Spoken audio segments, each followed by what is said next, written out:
Podcast Rio Ônibus, o canal para quem usa transporte público no Rio.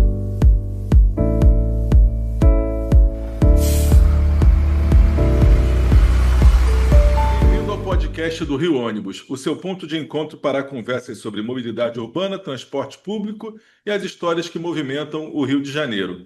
Eu sou Paulo Valente, diretor de comunicação do Rio Ônibus, e te convido a embarcar com a gente nesse bate-papo que conecta você à nossa cidade. Um estudo recente chamado Adolescência, do Laboratório de Humanidade da UMAP-PBDO, em parceria com a Netflix Ads, revelou que 63% dos jovens não se identificam com marcas.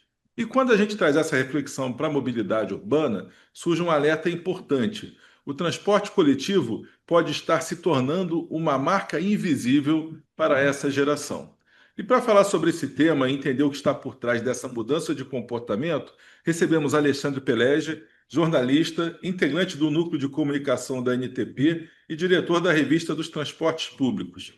Alexandre, muito obrigado por aceitar o nosso convite para participar aqui do podcast do Rio Ônibus. Nós somos todos aqui, a nossa equipe, nossa diretoria, seus leitores diários, em cima dos artigos que você publica, das notícias e tudo, mas isso nos chamou especialmente a atenção, porque é uma coisa que a gente já vinha discutindo aqui dentro do Rio Ônibus, a questão do jovem não se ligar mais no transporte público. E hoje tem muitos jovens que não se ligam nem, porque era um sonho da nossa geração, da juventude, ter 18 anos, ter o próprio carro. E o que a gente vê hoje é que muitos jovens não ligam para o transporte público e já não estão ligando para ter o carro. As pessoas hoje têm uma visão diferente disso. E nos chamou a atenção esse estudo. Então, em meu nome, do João Gouveia, nosso presidente, de toda a equipe aqui, mais uma vez te agradeço aí pela participação, por trazer um pouco de luz aí sobre esse assunto para a gente. Eu que agradeço. Estou aí à disposição de vocês. Tá bom. Bem, no seu artigo sobre esse estudo, você diz que o transporte coletivo virou uma marca invisível para os jovens. O que é que isso revela sobre a relação dessa nova geração com o sistema? Bom, veja bem, essa ilação, né, eu fiz, até porque essa pesquisa ela é específica, né, ela foi contratada pela Netflix, e ela é específica, né, para outro tipo de universo, né? Eu fiz, então, uma transposição para o transporte público coletivo, mediante aquilo que eu venho acompanhando, né? Aquilo que eu venho percebendo. E, claro, antes de escrever o artigo, eu bebi da fonte também de grandes amigos que têm a mesma longevidade que eu no setor e, de forma interessante, em áreas diferenciadas, né? E com visões distintas. E a gente acabou discutindo bastante sobre essa ilação que eu fiz e, no final das contas, eu consegui construir esse artigo. Eu posso até citar as pessoas, uma delas foi o Cláudio de Sena Frederico, que vocês devem conhecer, ele é vice-presidente da NTP, carioca, né, torcedor do Vasco, esse é o defeito dele, mas tudo bem. Ninguém é perfeito também, a gente tem Exato. observação. E o Cláudio é um cara que, foi fundador do metrô de São Paulo, e aí é muito importante, né, porque o metrô de São Paulo, ele nasceu com essa questão da mágica, né, do tratamento do usuário, né, do passageiro, ou seja, o respeito absoluto, a comunicação muito mais afetiva, emocional, do que simplesmente comunicativa, né? Então, qual a conclusão que eu tive, né, quando eu li esse trabalho, né, e fiz essa ilação do transporte? Eu percebi que o transporte público perdeu algo muito mais grave do que passageiro. A gente sabe que perdeu passageiro, isso é um dado, né, concreto, então aí as estatísticas para mostrar. Mas perdeu muito mais que isso, perdeu espaço emocional da vida das pessoas. É isso que eu acho que é grave. Bom, a gente sabe que durante décadas, né, a gente que tem mais idade, né, o ônibus era parte da experiência de crescer, né, nossa experiência, né, era lugar de encontro, descoberta, independência, até construção de identidade. Hoje, para muitos jovens, o transporte virou apenas um tempo morto, né, entre o destino e outro. Aliás, ele fica o tempo todo com a cabeça baixada para o celular, ou seja, ele está em outro universo que não aquele onde ele está inserido fisicamente, né? Bom, isso produz uma consequência perigosa, né? Quando o jovem deixa de criar vínculo com o transporte coletivo, ele também deixa de defendê-lo. deixa de desejá-lo, né? Deixa de enxergá-lo como parte da cidade onde ele é cidadão, onde ele vive, né? Onde ele convive. Ou seja, a conclusão que eu tirei foi simplesmente essa: o transporte público não ficou invisível porque sumiu das ruas. Não, ele continua nas ruas. Ele ficou invisível porque deixou de ser percebido como marca. Aí que vem a questão. Palavrinha marca, o pessoal gosta, né? A turma nova, a gente chama de branding, né? Ou seja, transporte também é branding, né? E a gente vê isso no mundo todo. Em Londres, por exemplo, sob a gestão lá da Transport for London, na TfL, o sistema é uma das marcas mais fortes da cidade, né? Quem vai para Londres, ou mesmo quem não vai para lá, sabe como a marca do metrô de Londres é uma marca importante, mesmo que você nunca tenha andado do metrô de Londres, chega para você a marca, né? O design, a linguagem, a previsibilidade, tudo comunica a identidade, né, do transporte do metrô de Londres. Ou seja, ele não é só usado, ele é reconhecido. Isso que eu acho fundamental. Então, quando o transporte vira marca, ele deixa de ser invisível, ele passa a ser símbolo. Então, eu acho que esse é o principal detalhe que eu faço questão de concluir em função dessa relação que eu fiz.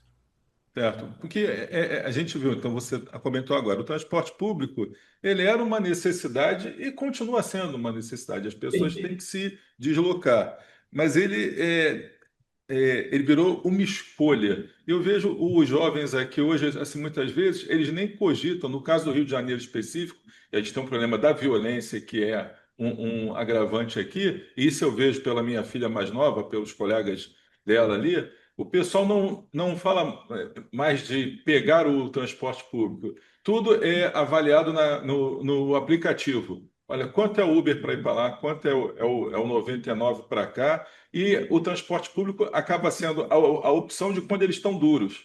Que, olha, pô, tá chegando o final do mês, pô, tô duro, no cartão não está passando mais, tá bloqueado, não tenho mais dinheiro. Aí, como é que eu pego? Me pergunta às vezes, pô, como é que eu pego o BRT? Como é que eu vou de onde para tal lugar? Como é que isso funciona? Então, é muito diferente realmente da nossa geração, que a gente, pô, me lembro a primeira vez que eu andei de ônibus sem a minha mãe do lado, que eu pegava o ônibus sozinho, a gente pegava o ônibus para encontrar.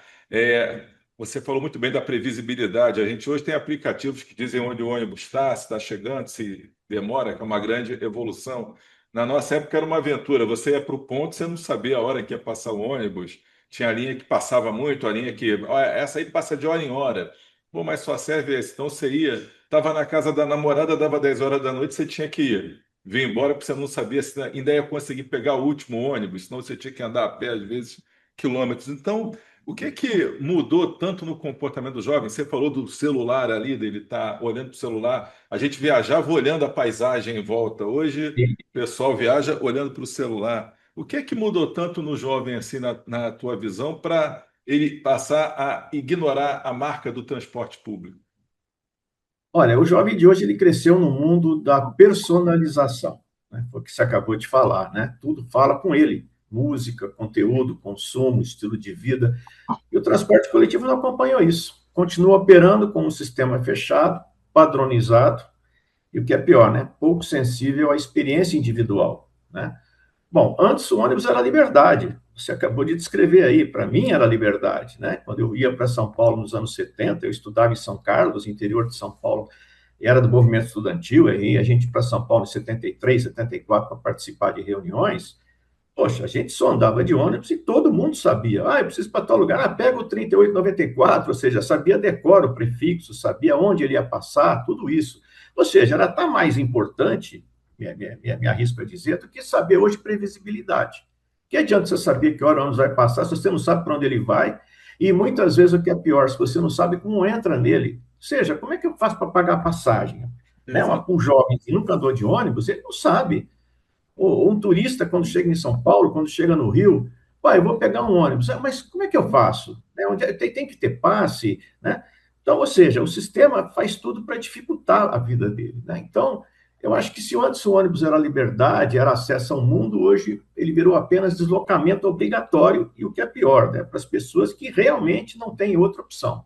Bom, e aí, além disso, surgiu uma nova competição, né? Não só o carro, mas o conforto da vida digital, né? Claro, os aplicativos, a conveniência, Ou seja, o jovem apenas não escolhe como se mover, ele escolhe com o que ele quer se identificar. E aqui entra de novo aquilo que eu falei na primeira resposta, o conceito de branding. Volto a Londres. O transporte lá não é neutro, ele comunica valores, né? Eficiência, confiança, pertencimento. Ele se posiciona. Logo, cara, quem não constrói marca vira alternativa. E a alternativa é raramente a primeira escolha, né? Por isso que eu acho que a gente tem essa dificuldade. Uma coisa que você falou de Uber, por exemplo, quando eu fiquei em Londres, né? Quando eu posso, eu vou para lá, que minha filha mora lá. Eu comentei com ela recentemente agora, que eu fiquei lá alguns dias, e eu disse, olha, eu estou há 15 dias e nunca pensei em nenhum momento em Uber. Ou seja, o Uber saiu da minha cabeça. No entanto, quando eu estou em São Paulo, quando chego em São Paulo, quando qualquer pessoa vai para São Paulo ou vai para o Rio, a primeira coisa que ela traz na cabeça é, chegando na rodoviária, vou chamar um Uber. Ela não pensa como é que eu vou me locomover na cidade por transporte.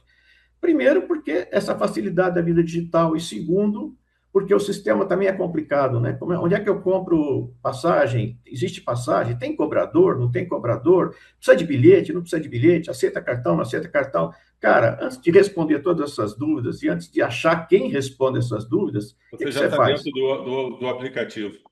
É 2 segundos, chama o Uber, pronto, resolveu o teu problema, mesmo que custe caro. Sim. Então, você falou uma coisa quando o Cláudio Sena Frederico introduziu o metrô em São Paulo no projeto dele, que é ter um tratamento diferenciado para o usuário, ter uma comunicação afetiva, e a gente vê em Londres. Você falou do metrô, eu te falo dos ônibus de Londres. Eu acho que turista que vai a Londres que não sai com um souvenir, com a marca do metrô, ou com um ônibusinho, nem que seja um chaveiro com um ônibusinho de 2 andares e tudo, quer dizer, são marcas como a cabine telefônica de Londres, aquele modelo antigo, são ícones da cidade. O táxi de lá, aquele formato do táxi, tudo Sim, aquilo. Então, tem essa coisa afetiva, marcante, que a gente não vê em outras cidades que tem sistema de metrô, de transporte muito bons também, mas não tem aquela coisa cultural, a imagem tão associada ao dia a dia da cidade. E a gente no Rio, em São Paulo, aqui no Brasil, de modo geral, andei em São Paulo, fiz um curso no INSPER, e aí a gente teve uma imersão de transporte público em São Paulo, até junto com o Sérgio Aveleda.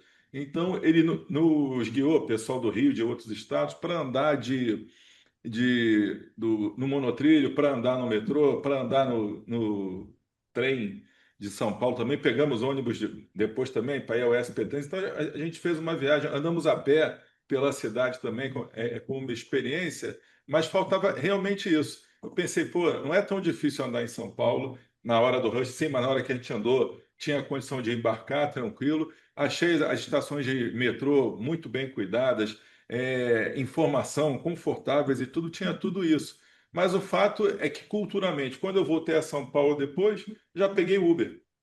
Então, já então, não pensei, olha, poxa, eu cheguei de carro, fui para um apart hotel, pô, do apart hotel eu poderia sair, pegar o metrô, que tinha uma estação na esquina. Falei, não, eu vou pegar o metrô, depois eu não conheço bem, é a facilidade, eu tinha condição de bancar Uber também, e aí você começa a se perder nisso. Você acha que há condição da gente reverter, voltar a ter essa conexão, ter mais uma conversa com o público?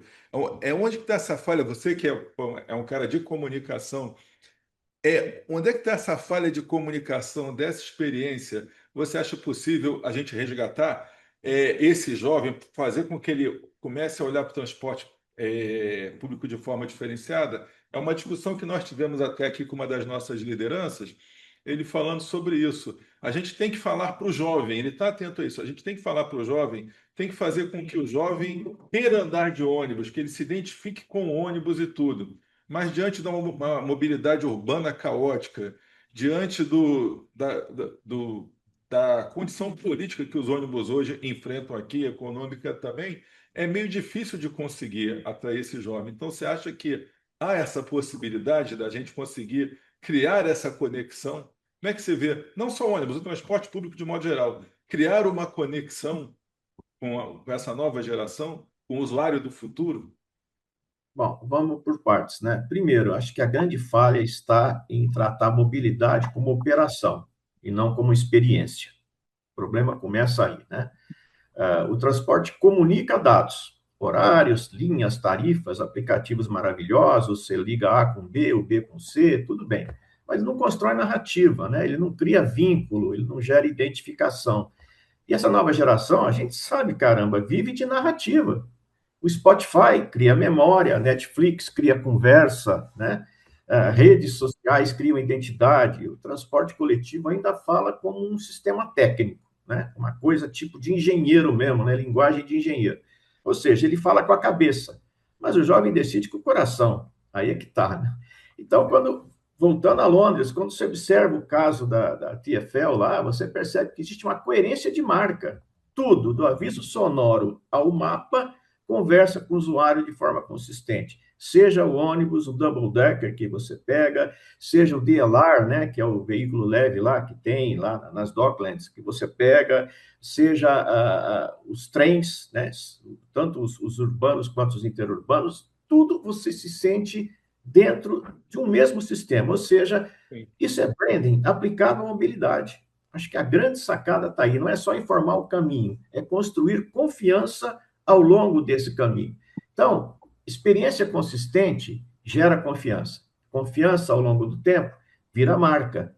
Por isso que se disse, não é a questão cultural. A questão cultural, ela nasce da história, ela nasce da convivência, ela nasce da consistência, da relevância, né, da permanência, que é o mais importante, né?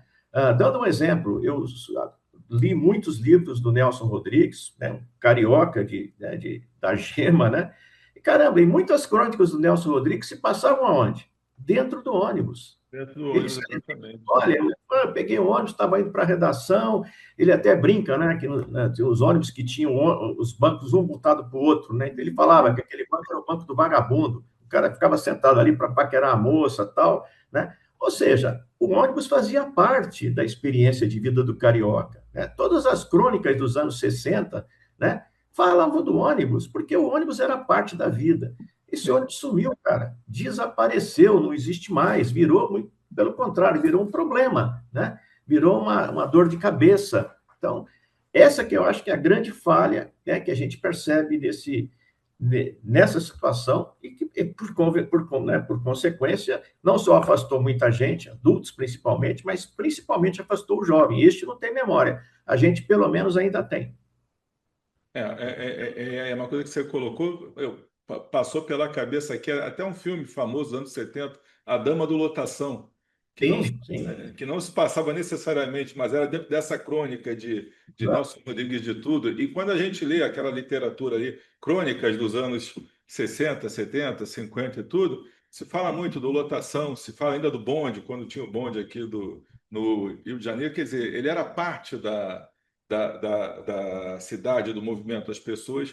Quer dizer, era uma cidade que não era tão automobilizada, não tinha tanto carro de passeio. As pessoas tinham que realmente utilizar mais o transporte público, e com todos os problemas da época, mas ele era parte integrante ali do dia a dia da sociedade. Eu lembro de pessoas que falam, mais antigos, tinha o ônibus Camões, tinha o bonde, não sei o quê,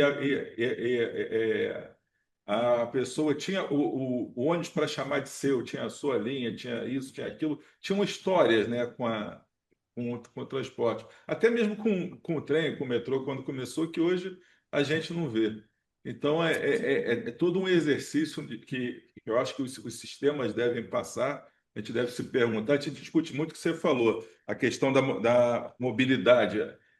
A gente aqui discute muito mobilidade, a gente tem que ter uma mobilidade melhor, um transporte público melhor, questão de tarifa zero, questão de o atendimento da eletrificação, mas eu realmente não vejo ninguém discutindo isso que você falou, a experiência. A gente não está É, discutindo experiência, a gente não tá olhando com esse viés que você falou. Qual é a narrativa que a gente está criando junto ao usuário, né? Que vínculo que ele vai ter com o transporte? Não tem, a gente realmente não desenvolve. Então, o transporte passou a ser uma coisa eventual, já não integra esse dia a dia.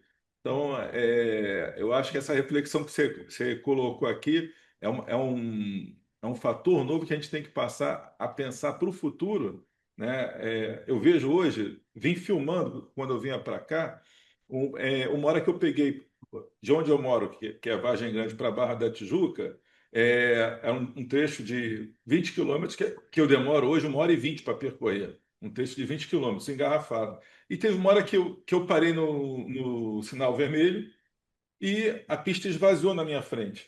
E quando o sinal abriu, passaram umas 50, 60 motocicletas por mim, e eu liguei o celular, fui filmando as motos entrando na minha frente e não tinha um carro, eram só motos na frente, assim, mas muitas. E depois ainda fiquei filmando, quando parou de novo, elas passando ali pelo lado.